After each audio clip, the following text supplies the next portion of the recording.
There are many moments in life when trying too hard is counterproductive. Aldous Huxley called this the law of reversed effort. It mirrors an old idea found in Taoism, Wu Wei, which is to step away from all the busyness and just let things happen. Don't forget to click the like and subscribe buttons so we have more motivation to share more useful knowledge for self-growth every day. The law of reversed effort was first coined by the author Aldous Huxley, who wrote, "The harder we try with a conscious will to do something, the less we shall succeed. Proficiency and the results of proficiency come only to those who have learned the paradoxical art of doing and not doing, or combining relaxation with activity, of letting go as a person in order that the imminent and transcendent unknown quantity may take hold." Have you ever tried petting a cat? But every time you come closer, the cat runs away and keeps watching you from a distance. Then you walk towards the cat in a second attempt, but it runs away again. When you approach the cat a third time, it flees and disappears.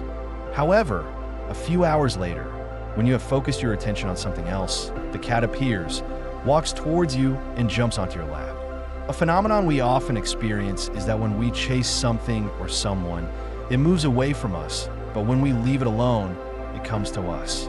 This mechanism can be hard to reconcile with the idea that effort is the key to success. Even though it's true that achieving goals often requires work, there's also another side to the story. The law of reversed effort shows us that in many situations, putting in work only removes us further from the desired outcome, and that the more we try, the worse it gets. But the less we try, the better it gets.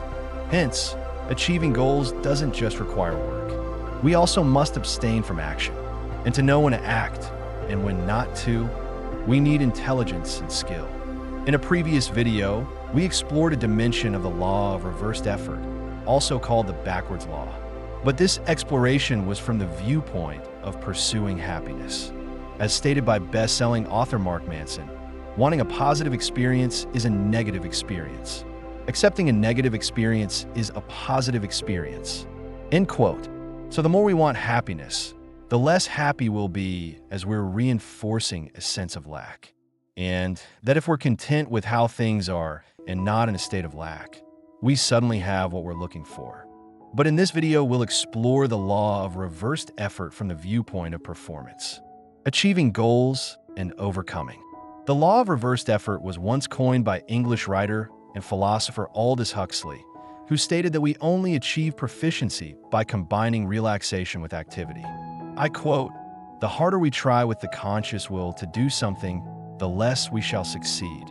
Proficiency and the results of proficiency come only to those who have learned the paradoxical art of doing and not doing, or combining relaxation with activity of letting go. As a person, in order that the imminent and transcendent unknown quantity may take hold, we cannot make ourselves understand. The most we can do is to foster a state of mind in which understanding may come to us. Imagine an insomniac trying to sleep. The more he tries, the longer he seems to stay awake, and the longer he stays awake, the more frustrated he becomes and the harder he tries. But after a while, the insomniac stops trying, accepting that he can't sleep, and suddenly, without any effort, he dozes off. Sleep is one of those many things we cannot force. Yet we often try hard to fall asleep with horrible results. When we look at the nature of sleep, this isn't much of a surprise. We can see sleep as the ultimate form of relaxation. Thus, trying to sleep is pretty contradicting as we make an effort or even force ourselves to relax, which is the opposite of relaxation. Another thing we cannot force is attraction. No one chooses to be attracted to someone or something.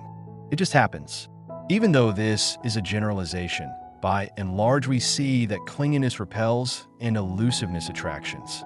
The more we chase someone, the less attractive we become. But if we stop chasing, we become more elusive and the attraction may return. As the proverb absence makes the heart grow fonder, trying too hard often backfires.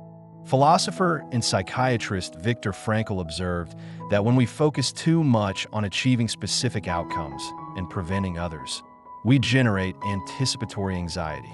In many cases, this hyperintention leads to the situation we try to avoid. An example from his book Man's Search for Meaning is a stutterer who desperately tries not to stutter. But because he tries so hard, his speech falters even more as he's anxious not to speak without stammering. And so, it's with many things. If we try too hard to enjoy ourselves, we're probably not enjoying ourselves because we're so fixated on results that the fixation itself is unpleasant. Another example is people who experience difficulties climaxing in the bedroom.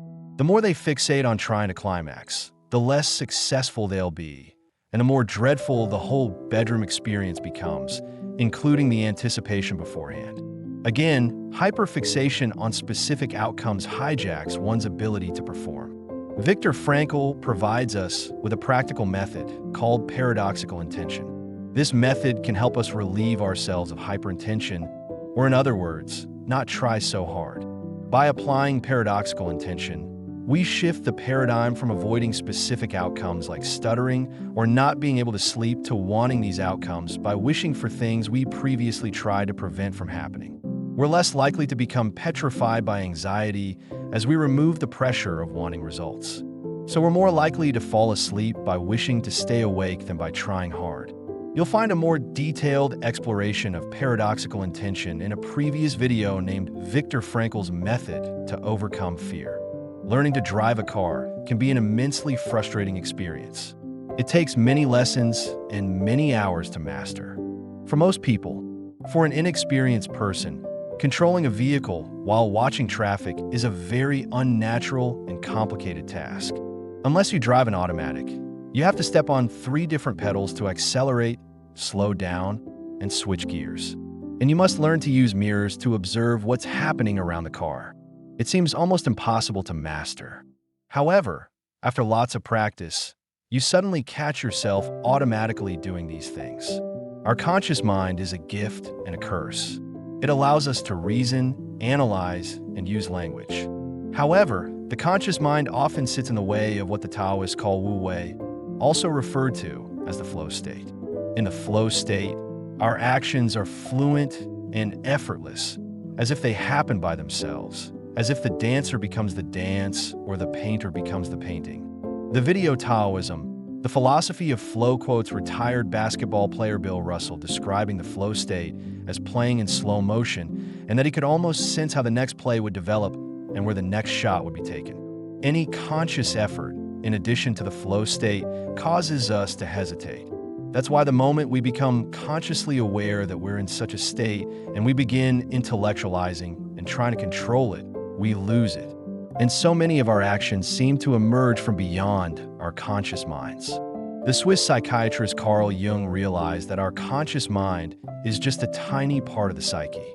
We could compare the conscious mind to the tip of an iceberg, while the unconscious is the major part of the iceberg that lies underwater, invisible to those above the surface. Hence, according to Jung, the psyche generates many unconscious processes that the conscious mind isn't aware of.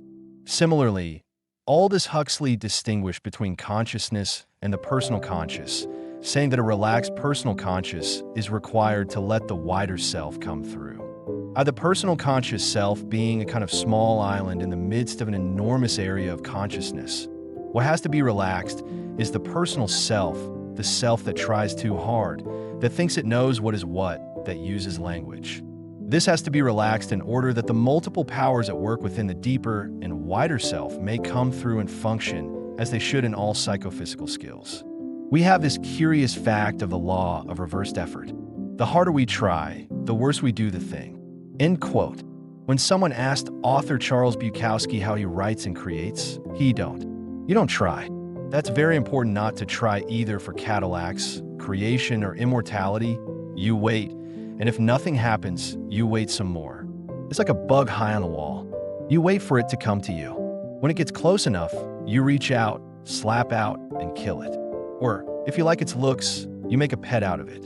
End quote. The more we try, the worse it gets. The more we chase the people we desire, the more they run from us.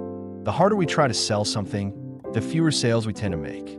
But if we don't act at all, we won't see any results either. So we're looking for a middle path between action and non-action, between conscious effort and letting action occur. On the one hand, conscious effort seems necessary to develop our skills. We need to practice, learn, think, understand, and analyze. On the other hand, the absence of conscious effort and intellectual activity seems necessary for letting the developed skills emerge naturally. We have to calm the mind and get out of our own way, so to speak, to perform optimally. As Aldous Huxley, take the piano teacher, for example. He always says, relax, relax. But how can you relax while your fingers are rushing over the keys? Yet they have to relax. The singing teacher and the golf pro say exactly the same thing. And in the realm of spiritual exercises, we find that the person who teaches mental prayer does too. We have somehow to combine relaxation with activity. End quote.